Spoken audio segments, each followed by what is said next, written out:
Hello and welcome to the Off the Grid Investing Podcast. This is episode 9, and today we have Mike Spangenberg on. He's a co-founder of State 48 Clothing Company based here in Arizona, and they make clothing and apparel all related to anything Arizona. And I don't think we've had anyone on the podcast as passionate about the business they run and what they do as Mike is, so I hope you guys enjoy this episode. Well, let's talk a little bit about what you do in State 48. So Mike Spangenberg, how do you say your last name? Spangenberg. Spangenberg, Yeah. Yep. yeah. So you're based in Phoenix, grew up in Phoenix. Why don't you tell us a little bit about yourself? Yeah, so born and raised in Chandler. My parents are from New York, so they came out here to go to ASU, and as a young kid, I just kind of always had the entrepreneur itch.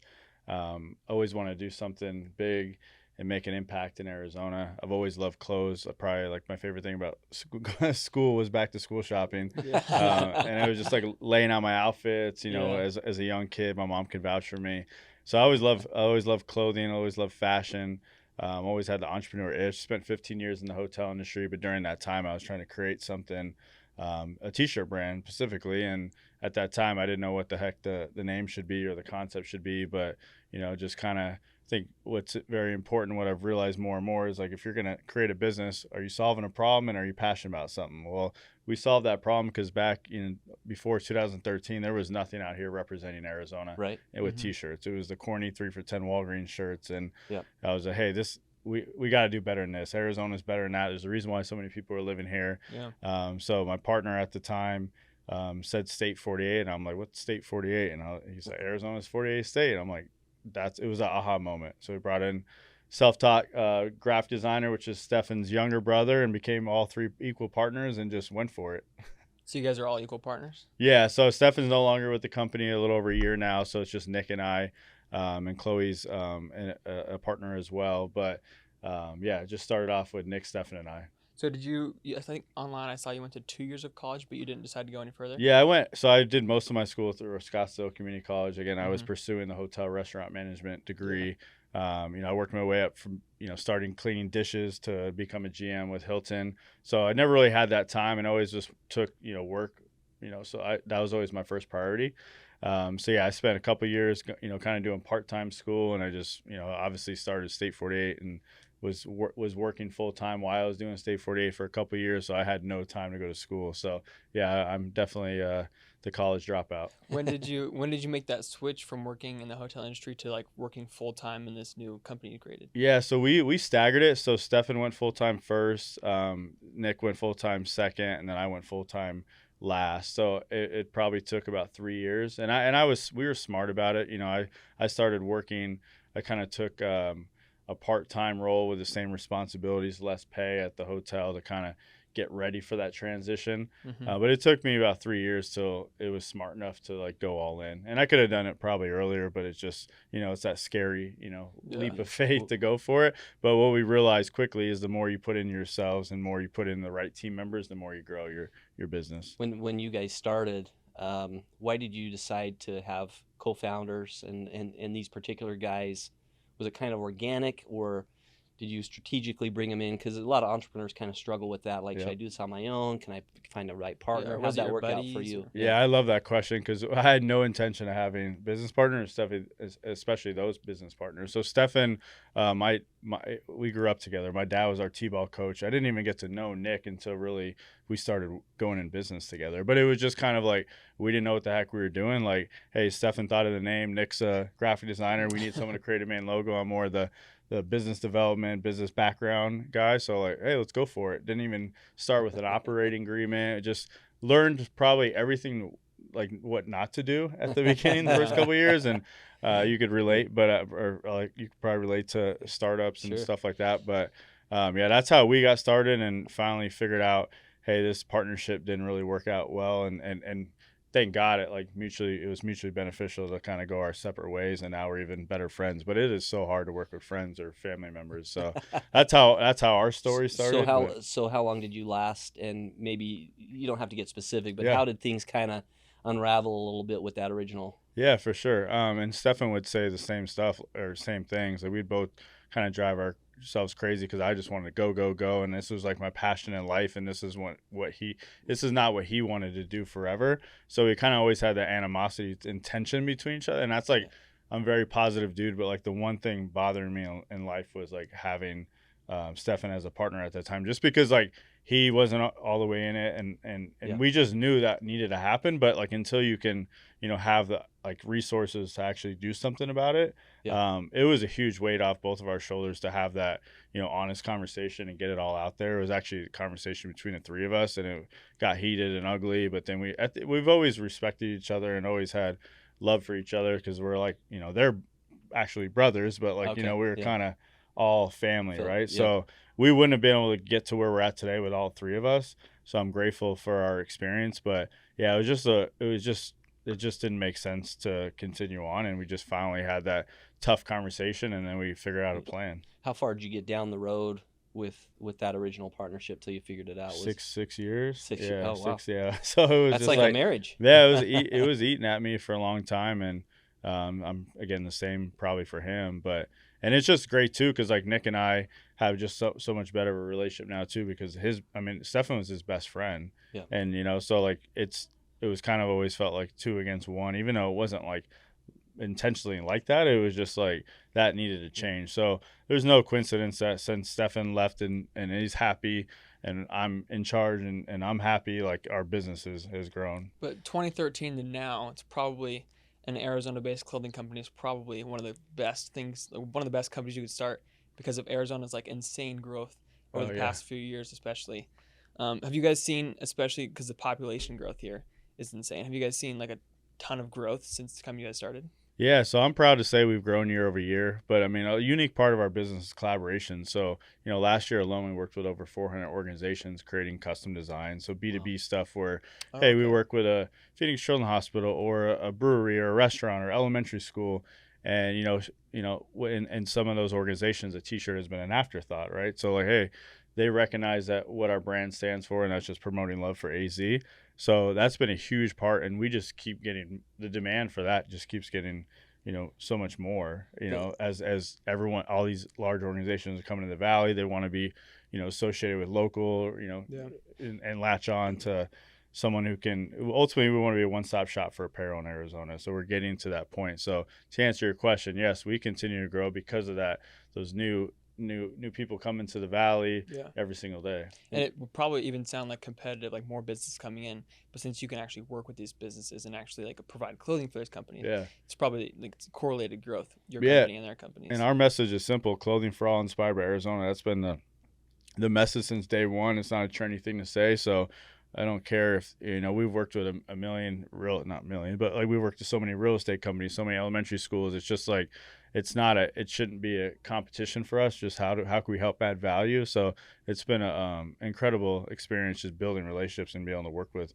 all these awesome organizations. Just kind of going back to the original few months, how did you start out? How did you sell your first shirt? Were you selling stuff out of the back of a car for a while, out of the trunk, or did you have some other selling stuff online? Because now space. Doing the B2B stuff, that's really smart. But it probably took you a little while to get there. 100%. Yeah. And to answer all of the above, right? So we were selling we started a spare bedroom at my house. Steph and I were roommates.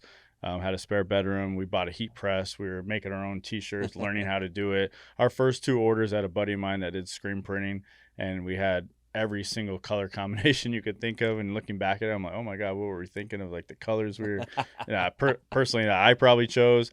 But we were selling them we were doing, selling at parties on Mill Avenue, bars, restaurants, some apartment complex, First Fridays before they were cool, out of our home. I think we always joked that probably the neighbors thought we were drug dealers for a while, because people coming in and out, but they were just getting t-shirts, right? So it was just it's so fun to reflect on every trunk shot, like Phoenix Flea, Junk in the Trunk, shout out to them. Like just everywhere you could possibly sell, we would do that. And of course we had it available online, but it takes so long to build a community and audience to be able to go online. And a lot of people still like want to feel it, touch it, right off the bat before buying. Would you say that you underestimated the amount of work it took to build a brand? And maybe you didn't, but I know a lot of people that I talk to are younger. They're like, I want to do a clothing brand.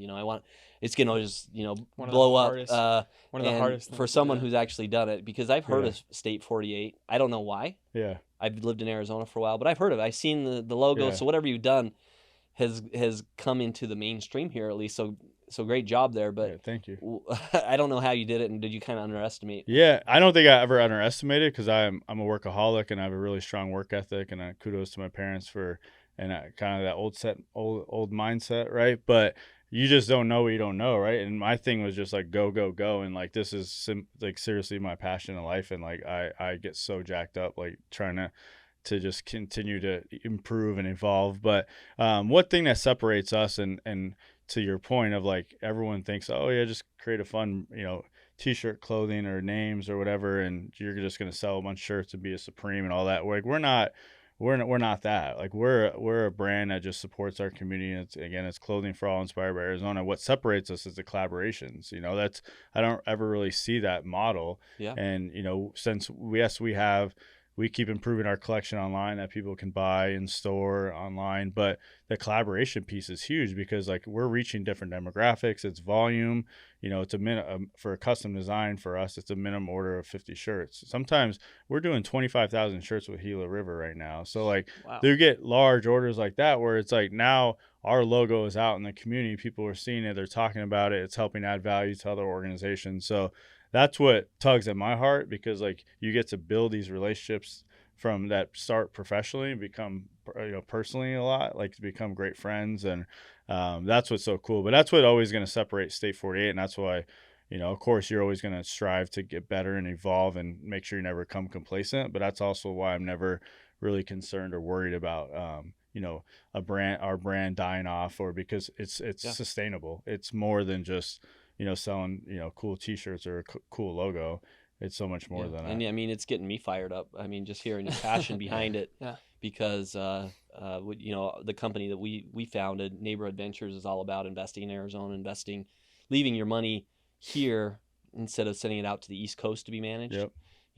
A lot of people send their money out to the East Coast to be managed by these really smart people in the East Coast. Yeah. And then when a real estate developer needs money, we have to fly back to the East Coast and beg them to send us money here to do a development. And so our idea is keep your money here and avoid the middleman on the East Coast. As we think about what we're doing, there's a lot of carryover, kind of how you've built your business. And I love that, because so many businesses are trying to just scale as fast as they can, sell as many shirts as I can at the cheapest cost. And they kind of lose that authenticity for the real mission of what they're doing. Yeah, no, I love that too. And I'm like, I would genuinely be upset, like when people, like in high school, people leaving Arizona, go explore other opportunities outside of our state, or going to Cardinal. I mean, I'm a diehard Arizona sports fan, like every Arizona tattoo on me. But I would go to Cardinal games at Sun Devil stadiums, and I would just be like so pissed off that there was so many more, opposing fans. Raiders fans there, and Green Bay or whatever. And that's what's so cool now is you actually have generations growing up here. That's like the misperception about Arizona is like, oh, it's so fair weather. Well, yeah, we can't compare us to like a Boston or New York that has, so many years of history, when it's like we're just getting started. And there's a reason why everyone's living here or moving here and wanting to stay here. So it's like the pride is real, and just to your point earlier too about like the misperception of like entrepreneurship is the sexy thing to do and it's just so easy, or starting a brand. Like we started a foundation a year and a half ago that supports aspiring entrepreneurs, because we want to give back and help more people in Arizona be sustainable, because we didn't know what the heck we were doing at the beginning. We started with $1,500 and just kind of learned what not to do, right? And we're still learning every day, and I think that's what's important. And we've always been smart about not trying to do too much, and that's, thankfully we're at a point now where we have an amazing team and we have more obviously resources and capital to scale faster. But like I don't think if we did it the way we did it, I don't know if we would have succeeded. Did you guys ever see like a point where we went from like selling out of like a bedroom and like the back of the car and all these sports bars and things like that? When you opened like your first store, is that kind of a point, like, or was it ever a point where you kind of just had a big bump, like you could say like, okay, the business is really starting now? and then maybe it was like your second store. Like, when did you ever see like a big bump in the business, big spike in sales? Yeah, I would say our first big break was working with Bruce Arians in the Arians Family Foundation, the former Cardinals head coach, which is like him and the family are like family to me now, right? So that's what I mean about like you start off with just a business relationship and it becomes so much more, which is like the coolest thing ever, right? But how that started, and that really formed collaborations for us too, because at the beginning, to our original business model, it was just make cool shirts that represent Arizona. That was the original model. We got to improve what's out there now.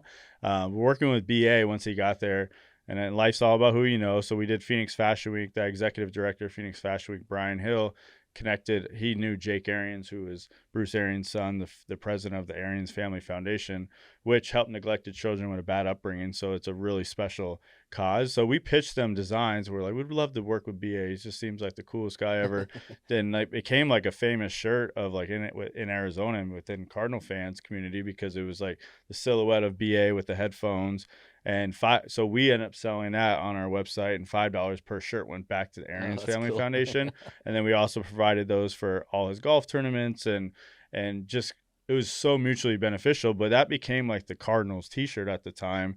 In 2015, they were, had a great run, and like that, like we couldn't keep the Cardinal shirts in stock, or those shirts in stock, excuse me. So once that happened, the shirts were on Monday Night Football. We were getting connected with so many people. That was like, I always, reflect on that and say that was our big break, because it gave us so much credibility. Next thing you know, the Diamondbacks took notice, started working with the Diamondbacks and the Suns and the and it just became like, then started working with businesses, and it really helped us. Like, I feel strongly about people. You want to work with people you like and you trust, and like we are always big on customer service and quality. So as soon as like we got our foot in the doors and started connecting with the right people, we never failed them. We never like disappointed them. So it just kept, and it still is today. We just keep getting better, and more people appreciate what we're doing and pass on the love and connect us with others. I'm curious about your supply chain.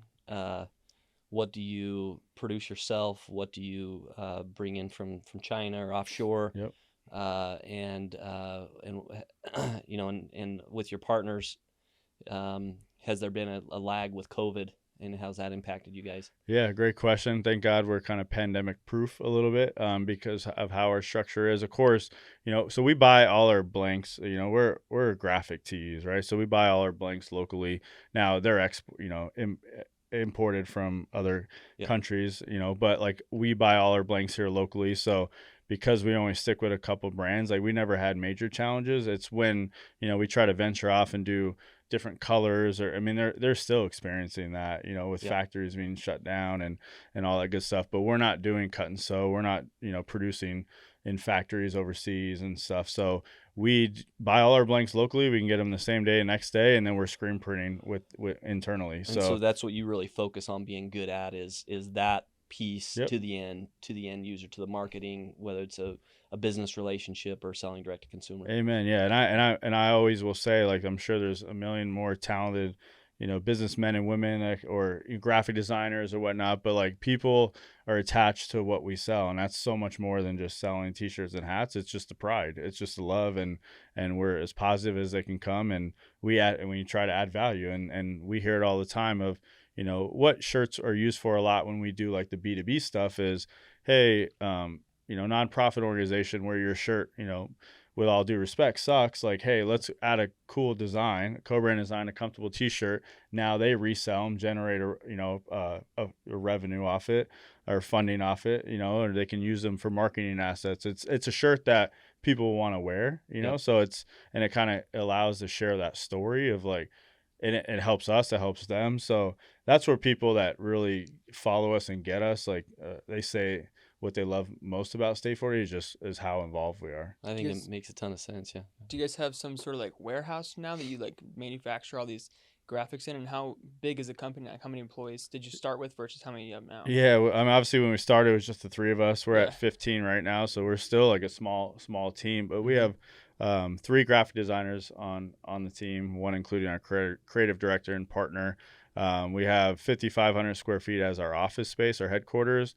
And right next to us in Chandler, we have our retail/fulfillment inventory. That's another 2,200 square feet. And then next to us, we have another probably 50 or 5,500 of screen printing and embroidery. Yeah. Space. Yeah, no, that's a lot. I mean, Yeah. you got 15 people you're feeding, and Yeah, and all no, that you get space it. is Yeah, not cheap. it just gets harder and harder. It's so much fun, and I'm so grateful to do what I love every day. But yeah, everyone thinks that just the more you grow, it's like less problems, but it's just more responsibilities. Are you guys Yeah. doing a lot of online sales now? Is like you making sort of a transition from like people walking in the store like a retail store versus like now more people are shopping Yeah, online? to be frank, like our online sucked for many years. Like it was just kind of an afterthought, and Mm-hmm. then the pandemic really like forced us to get that much better. We invested in a new website, web team. We have to improve our collection with like everyone wanting to purchase online. So I'm just super proud of our team of how much we've grown in that area. We're launching new designs weekly. Just we're keeping up to whatever's going on, right? So but online of course is key, and we've grown it so much since the pandemic and our new website. But in store is a big opportunity for us too. So we have our Chandler location, we have our location downtown Phoenix at the Churchill, just a small footprint because it's just a shipping container. But we're getting ready to open up a new location downtown Gilbert, probably in July. So that's going to be our biggest and best store. But my vision, our model is to open up more doors around the valley, just because like we could control the experience, great customer service, they could touch it, feel it, and they just most of the time it's like once you wear State 48 or understand like what we're about, like you're gonna be a supporter forever. Well, you what you were talking about earlier, I really believe in from a corporate standpoint. Like we produce shirts that have our logo on it, and you're tempted to kind of go on the low end to, if you're going to have to do 100 shirts, you try to say, okay, how can we get the cost per shirt down? But a company I worked at in Utah was a direct sales company selling door to door. And the first day that I started working there, and I did this in college, they give you 5 shirts and 5 hats, and they were like the nicest quality I'd ever had. I had never worn a shirt so nice. It's like I wear a lot of Lululemon now, but this was similar style, similar quality, and it had it embroidered. And then what happened was when I stopped working, or I wasn't at work, I would still wear that hat because I liked it so much. Yeah.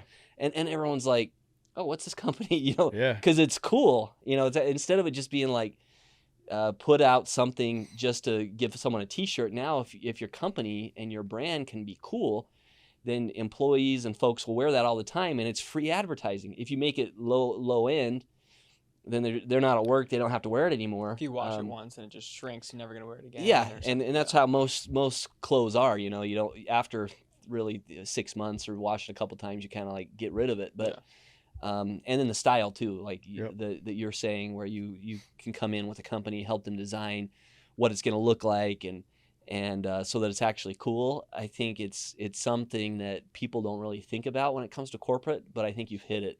Well, you nailed it. I mean, like no one I'm so glad. Like I was always like bougie with like, hey, this has to be a great quality from the day we started. And we use a cotton poly blend T-shirt. It's nothing crazy fancy, but that's what people love about our brand too. It's like they know it's consistent. It's a good quality fit.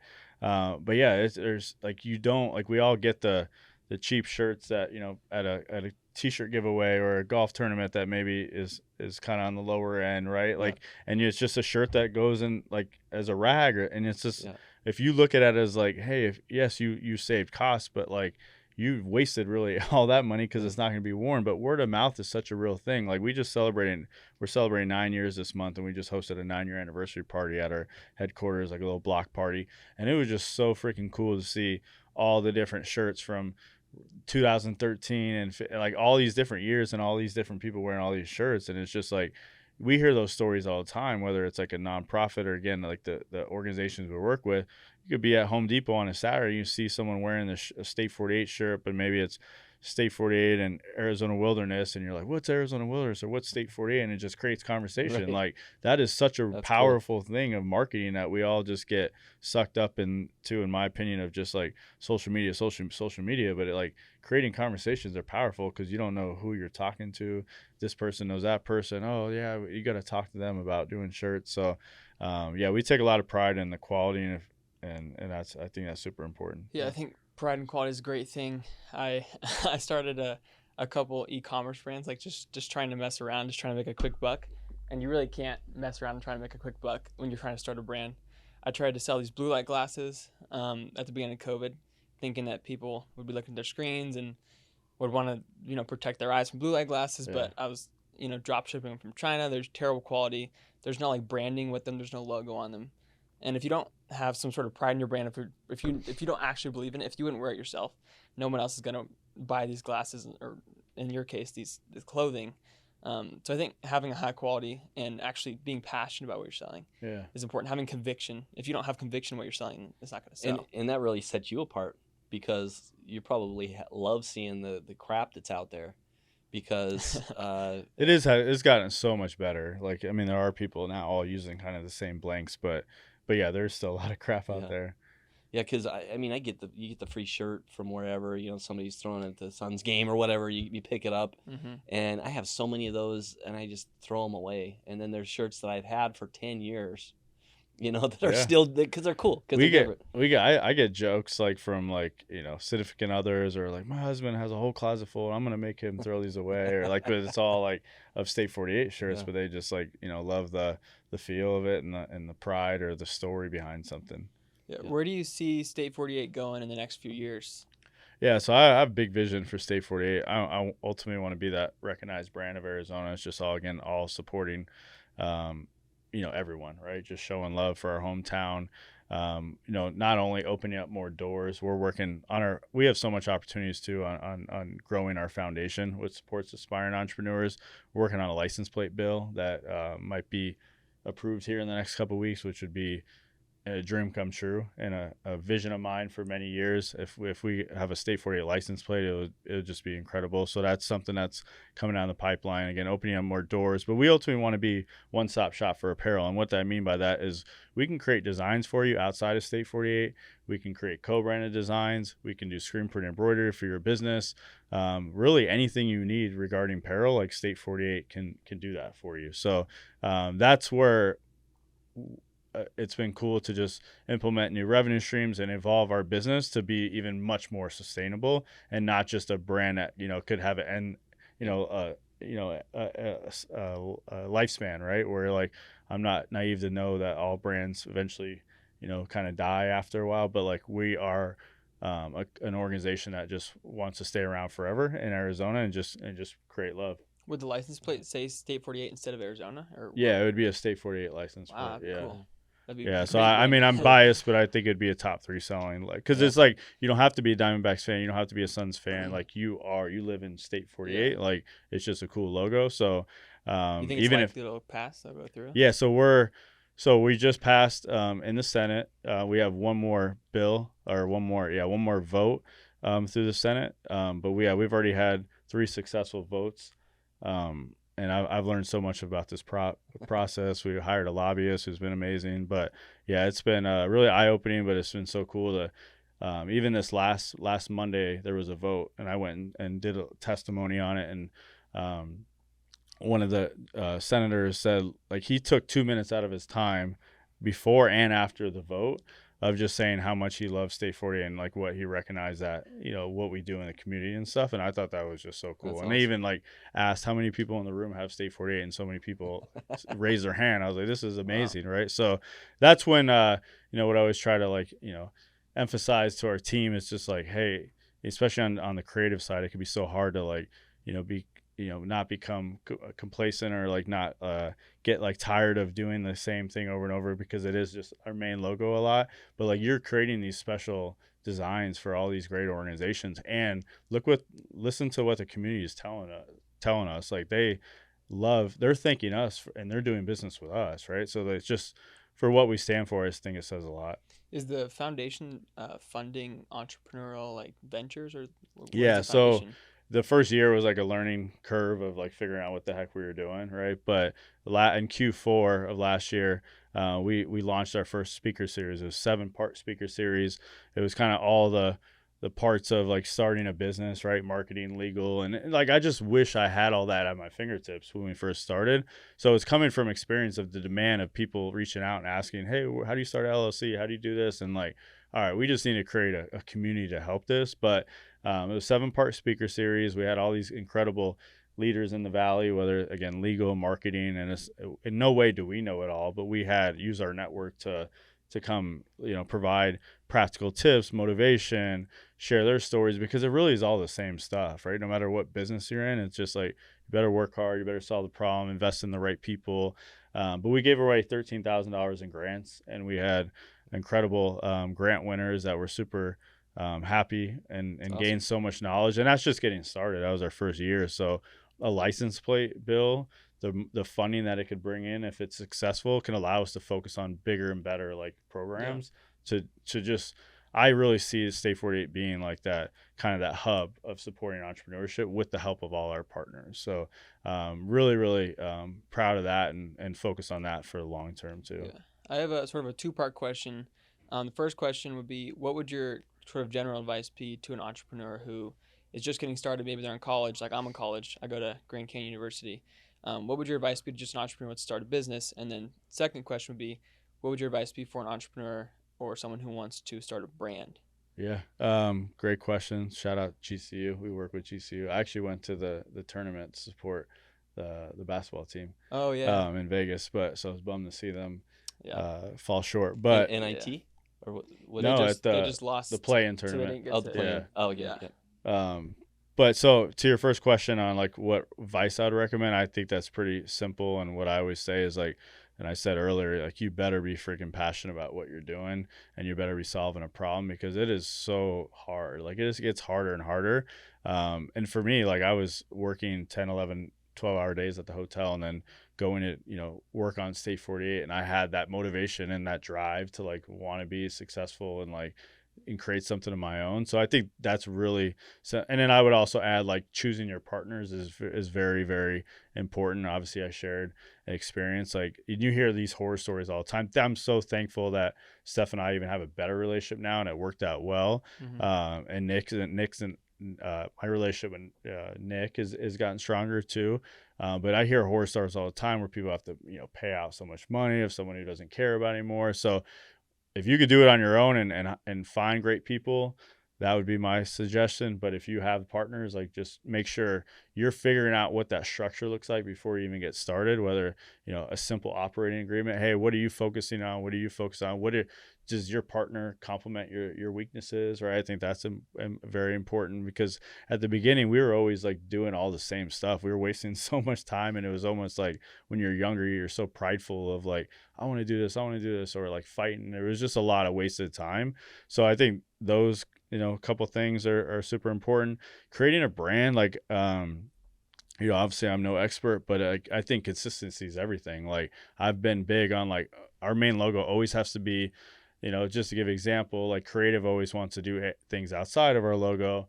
And that for me, like for branding purposes, that logo's always got to be a part of it, because that's what people recognize. And it's just like that consistent message of like, you also have to like, you could talk is cheap, right? If we're saying we're all about the community, we're clothing for all, like what are you doing to do that, right? And for us, it was like give backs and then starting a foundation. So it's not just people know if it's fake, right? So I think branding, creating a brand, like it takes a long time, like, and we still have a long ways to go. A lot of people don't know who the heck State 48 is. So, and now, like when we first started, we were the first company to ever start anything State 48 in Arizona. There's 70 plus organizations now with State 48 in it. So, and that's a whole nother topic on the legal side of things. But like, if we didn't have a strong brand, if people didn't see that logo over and over again, if we weren't utilizing it, if we weren't consistent with our message and our actions and on social media, people would be confused more than ever, right? So I think just the consistency and like really figuring out what your long-term goal is. Yeah. And for us, it's just to be that recognized brand of Arizona and just promote love and be sustainable.